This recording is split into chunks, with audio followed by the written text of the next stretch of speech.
In the same week that the NBA is dealing with a massive gambling scandal, the Los Angeles Lakers just defeated the Sacramento Kings with a 46-18 free throw advantage. I'm pausing to wait and see if the referees are going to blow the whistle and call a foul on this intro. Kings lose in an all too predictable fashion. We'll break it down right here on Locked On Kings.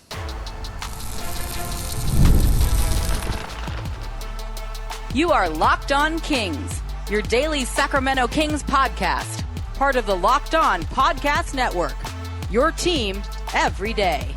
And now, ladies and gentlemen, it is that time for another episode of Locked On Kings.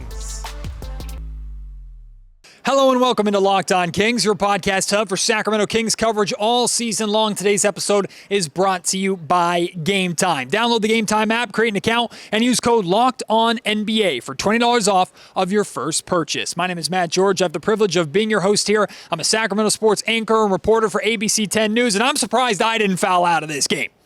So many fouls. My goodness. Kings lose to the Los Angeles Lakers 127-120, like I said in the introduction. A 46-18 free throw advantage for the Lakers. And before you go running to the comment section and screaming 2002 until you're blue in the face, understand there's going to be two parts to this conversation. There's the obvious egregiousness of that massive of a free throw disparity. Like, even if the Sacramento Kings were fouling a lot, which I truly believe they were, and we'll get to that, there's no way that the Sacramento Kings were not also trying to play physical, recognizing, okay, the refs are blowing the whistle this way on one end, so we expect to get it on the other end, and the Kings only get to the foul line 18 times. It's absurd.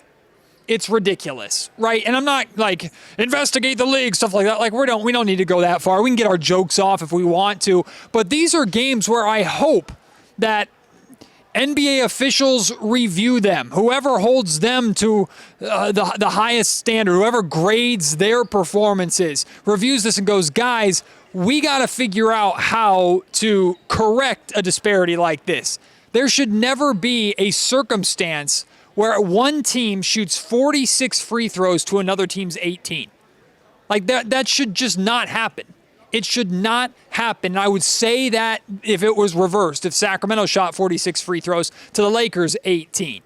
But of course, that's not what happened. And everybody's a little more sensitive to it, not just here in Sacramento, but around the NBA world, because of course, it's the Los Angeles Lakers that get 46 free throws.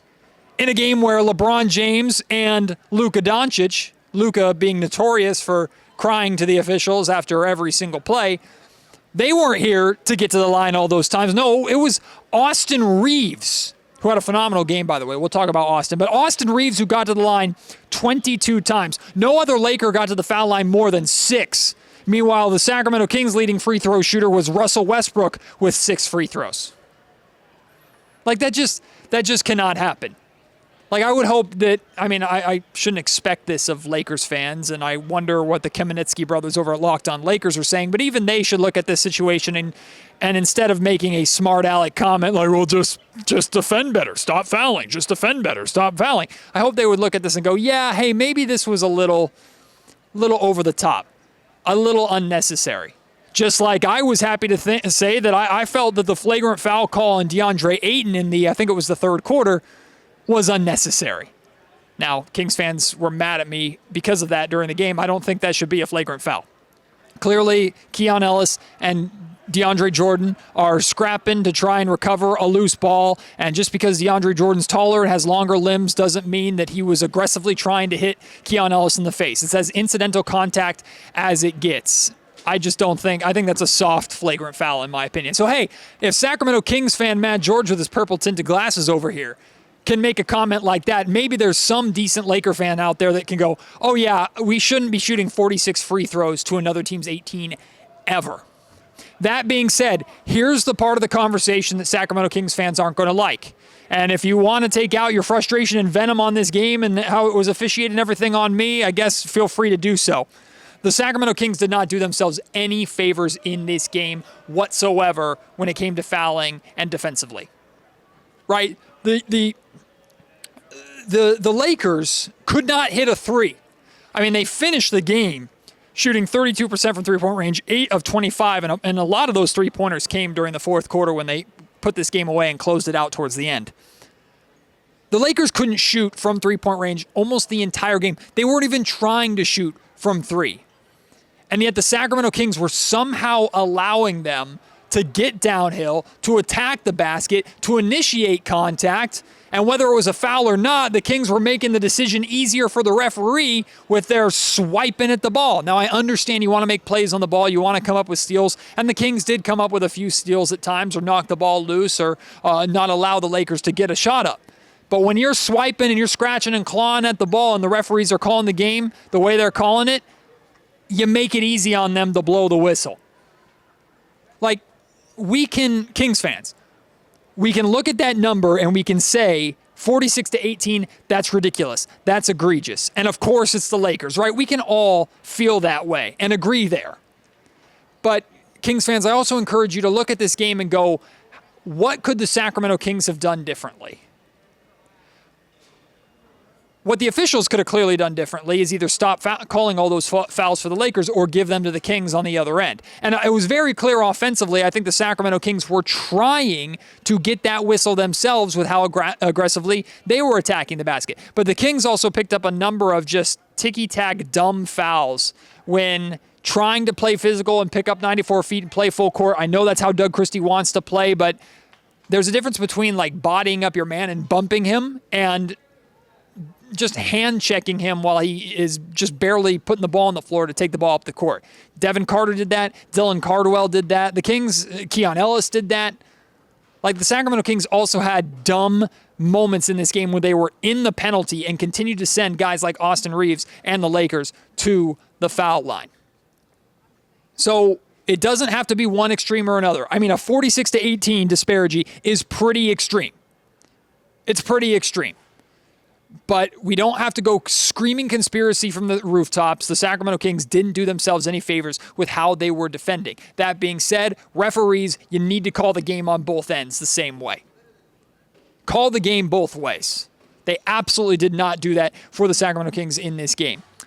After the game, DeMar DeRozan stepped to the podium. I'm going to play his full post-game press conference for you because it wasn't very long, and let's just say in the 17 years that DeMar DeRozan has been in the NBA and built a Hall of Fame caliber career, apparently he's never seen a free throw disparity like what the Sacramento Kings experienced at the hands of the Lakers tonight. DeMar, you're a guy who's known to get to the free throw line, but have you ever seen or been in a game like that where you give up that many free throws and only shoot 18? No. It's crazy. 46 free throws. Sorry, 18. 18, right? Yeah. We had the bag for most of those. Nah. Hey, DeMar, speaking on the free throws, how does that mess up you guys' rhythm when you got to, line up at the free throw line all game? It's deflating, especially when we're going out there trying to play hard, trying to compete, and it seemed like we getting called for fouls, but on the other hand, when we try to be aggressive, nothing don't go our way. It's kind of deflating at times, especially when you're trying to get it going. You have guys in and out of the rotation because foul trouble. It's hard to get a rhythm because you're putting them on the line, giving them a rhythm, so it's definitely tough. DeMar, just kind of looking at that, is it an issue of the way you guys are guarding, just the way the game maybe was being called? I don't know. 46 free throws is crazy. Sorry, 18. I don't know. Got to go back and look, but like I said, 46 free throws is crazy. Yeah, it's crazy. What did you see? Obviously, career night for Austin. Where did he hurt you guys the most? Kind of in that second half? Free throw line. 22 free throws for him. Free throws. This episode of the Locked On Kings podcast is brought to you by Monarch Money. Let's be honest, most of us can't even name all of our financial accounts, let alone what they're worth. Between 401ks, savings, and investments, it's easy to lose track, and that can mean leaving money on the table. No one wants to do that, right? Well, that's why I started using Monarch for me and my family. It's an all-in-one financial or personal finance tool that brings your entire financial life together in one clean, easy-to-use interface on your laptop or on your phone. It's helped me organize my accounts, keep track of my spending, show exactly where my money was going, and get a better handle on my investments without ever having to touch a spreadsheet. I love that I can review everything at any time with my wife, see our shared goals, and make better financial decisions together. Monarch's visual dashboard and smart tools make it so much easier to understand where my money is going and how to make it work better for me. Don't let financial opportunities slip through the cracks. Use code LOCKEDONNBA at monarch.com for 50% off your first year. That's monarch.com. Code LOCKEDONNBA for half off your first year. Like I said at the top of the show, this episode of Locked On Kings is also brought to you by Game Time. Basketball season is officially here, and nothing beats being in the arena for these opening games. But let's be real, sometimes getting tickets can be a total headache. Between waiting in queues, surprise fees, and prices that jump right before checkout, it's easy to get frustrated when all you want to do is cheer on your team. That's where Game Time comes in, the app that gives fans the advantage. It's your ultimate life hack for scoring amazing NBA tickets fast, easy, and stress-free.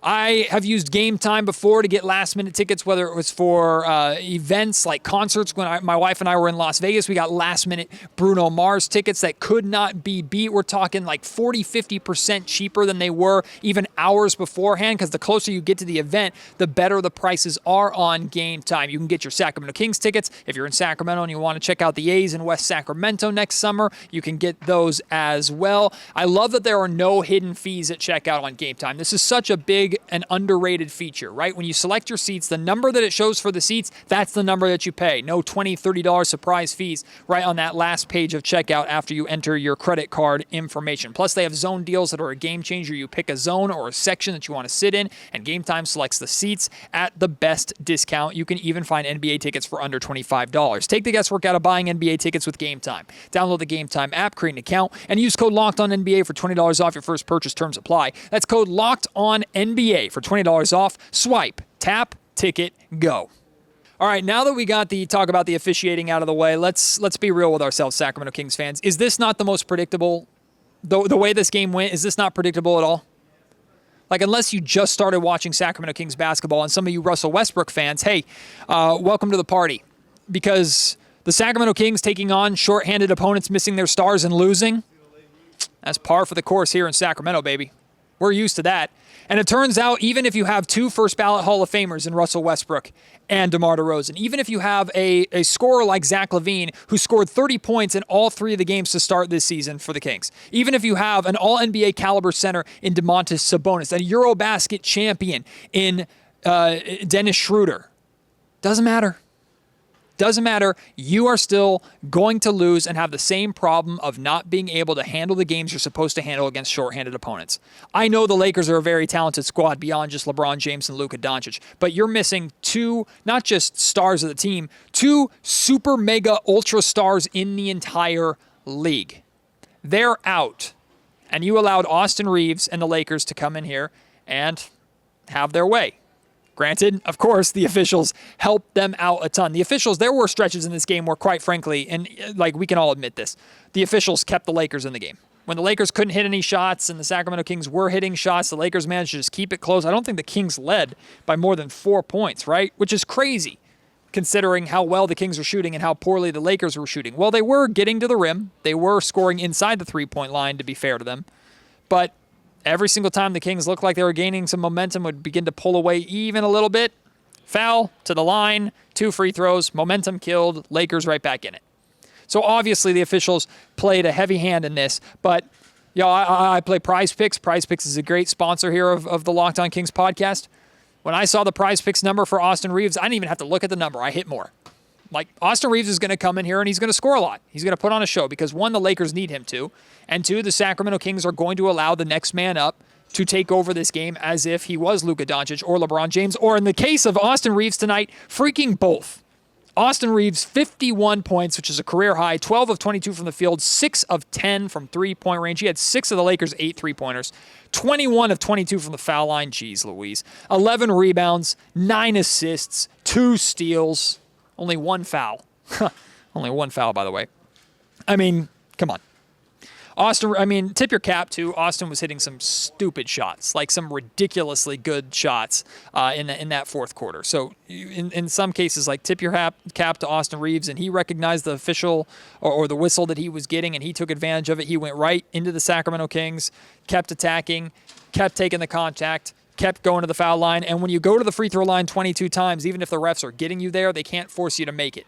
And making 21 of 22 free throws, that's impressive for anybody to do. So I give Austin Reaves his credit for stepping up in a major way, played 39 minutes in this game. But the Sacramento Kings still cannot be losing with, I know they're missing Keegan Murray, and it would have been great for the Kings to have Keegan Murray's defense against Austin Reaves at times in this game, for sure.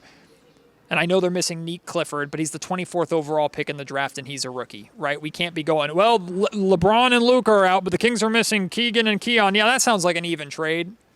Keegan and Nick. That sounds like an even trade. It's not. It's not. That's not an excuse for the Sacramento Kings failing to handle business, not just against a shorthanded Lakers team, but against a shorthanded Lakers team on your home floor. It's just missed opportunities, man. Missed opportunities that are far too familiar for the Sacramento Kings. When Austin Reaves was going was balling in the fourth quarter, the Sacramento Kings were clearly trying to blitz him and harass him as much as possible. Keon Ellis spent some time on him. Keon fouled out in this game. Dennis Schroeder spent a lot of time on him. Schroeder was doing his best, but got beat a number of times, right? And the Kings were clearly trying to throw double teams and blitzes at Austin Reaves when he would try and take a screen from Ayton or Rui Hachimura or whoever was giving him the screen up on the perimeter to give him a little space. And here's the problem, though. When the Sacramento Kings are a roster full of like 6'6" guys and shorter, plus Domantas Sabonis, when you blitz the ball handler and double team him, all the big man like DeAndre Ayton or Rui Hachimura, all they have to do is roll. Because whether the guard that's switching on him or the 6'6" guy that's helping off of his man to cut off DeAndre Ayton rolling to the basket, the size disparity is massive, right? They're just too small. And Austin Reaves, to his credit, in addition to scoring, he made some great passes and some perfect decisions in the fourth quarter when the Kings started blitzing him to get the ball out of his hands. And it resulted in, like DeAndre Ayton had 22 points in this game. Rui Hachimura, 18 points in this game. So Austin Reaves did his thing, but the next two highest scores were the 4 and the 5 in that starting lineup for the Lakers. Because the Kings are just too small. If only we knew this would be a problem. I guess we can't expect Scott Perry to fix it all in one offseason, but one day this Kings organization will learn we are too small, and it kills us on a fairly nightly basis. This episode of Locked On Kings is also brought to you by FanDuel. The NBA is back, and there's no better place to get in on the action than on FanDuel, the official sports betting partner of the NBA. Even if you miss the start of a game or want to ride the hot hand, FanDuel has live bets on everything from who will score next to fourth quarter comebacks and beyond. Plus, you can even combine your live bets into a same-game parlay where you can get a shot at an even bigger payout. It keeps every game exciting, especially when your team is making that late push towards the end of games. So keep a track of FanDuel while you are watching whatever game you are watching. Right now, FanDuel is giving new customers $300 in bonus bets when your first $5 bet wins. Yep. Place $5 on whatever you can think of that will win. So head to FanDuel.com right now. That $5 bet wins. You get $300 in bonus bets in addition to your winnings. Sign up and play your game with FanDuel, the official sports betting partner of the NBA. I was very happy to see Keon Ellis get the start tonight for the Sacramento Kings, and he got off to a fantastic start for the Kings. On the opening tip, he dunked the ball. Like he had a bucket within the first 4 seconds of this game. He also had 2 steals within the first 3 or 4 minutes of this game. Keon Ellis making an immediate impact, and then foul trouble. Foul trouble all night long. Keon Ellis fouled out in just 18 minutes of action, and a lot of those 18 minutes actually came in the fourth quarter. Keon, a really frustrating night for Keon, and I'm so disappointed because, and I'm not disappointed in him, I'm bummed for him because he was playing well. The officials' whistle was what it was, and he got hit with it more than anybody else did in this game. And he was fuming the entire night at the whistle that was going against him. Again, he did not do himself some favors at times, swiping and bumping and reaching in and playing the physical defense that Doug Christie wants him to play, and being the gambler for steals that the Sacramento Kings know he is, and that's made him so effective as one of the best ball stealers in the league. But he got his hand caught in the cookie jar too many times, or the proverbial cookie jar, according to the officials, and it completely took him out of the game. It's a bummer. I hope we get another look at Keon Ellis starting, but it has to be against very specific lineups. With the Lakers, it felt like they weren't so big that you could get away with it. But again, like I said, in addition to Austin Reaves going off, it was the 4 and the 5 for the Lakers that did a boatload of scoring. Rui Hachimura was the first guy to really get going offensively before Austin Reaves eventually woke up. On the offensive end for the Kings, a lot of good. A lot of things that you would expect to win. Zach LaVine, 32 points. 3 games to start the season where Zach has scored 30 or more points. 12 of 24 from the field, 4 of 9 from three-point range. When he got to the foul line 4 times, he hit all 4 of them. He did his job. Zach LaVine once again doing his job, 32 points. Then there's DeMar DeRozan, who had a very Jekyll and Hyde game. In the first half, DeMar was awesome. He was getting to his spots, a lot of isolation, a lot of one-on-one, but they were good looks. The Kings were getting him in a rhythm. There was a period where the Kings were down by 10, I think, in the first quarter, and DeRozan got them right back into the game with 3 straight one-on-one mid-range buckets. DeMar DeRozan in the first half, or at halftime, had 17 points on 7 of 14 shooting. And then in the second half, he had 4 points on 2 of 8 shooting. DeMar's supposed to be your closer, and unfortunately he didn't do a whole lot of closing. The thing is, the Kings just simply cannot lose games when they are shooting 41.9, so rounded up 42% from three-point range to their opponent's 32. The Sacramento Kings made 18 threes to the Lakers' 8. 10 more threes for the Kings than for their opponent. Usually that number is flipped, and the Kings are losing by 15-plus points because their opponent is hitting so many more threes than them. Tough, man. Tough. And now the Sacramento Kings go on a road trip. The schedule, it's brutal from now on. Like these first 3 games, really those first 2, you were hoping to get both of them. This Laker game we thought would be harder than it was because we thought Luka and LeBron would be playing. Both of them don't play. The Kings still find a way to lose, and now they go on the road where their easiest game on this road trip is in Chicago against the Bulls. They'll be playing in OKC against the defending champion Thunder on Tuesday, the Bulls on Wednesday, Bucks on Saturday, Nuggets on Monday, and then they return home on Wednesday, November 5th, to take on the Golden State Warriors. Boy, oh boy. Hey, weather the storm as best you can, Kings. I want to hear your thoughts. I'm sure you want to talk about the officiating. You want to talk about LaVine, DeMar, Austin Reaves, whoever you want to talk about, let it fly. You want to yell at me? Feel free. At MattGeorgeSack on Twitter. Email me, mattgeorgesports@gmail.com, or leave your thoughts in the YouTube comment section down below. Appreciate your support. Can't wait to have you join me on the next episode of Locked On Kings. Until then, I'm Matt George. You've been listening to the Locked On Kings podcast, part of the Locked On Podcast Network.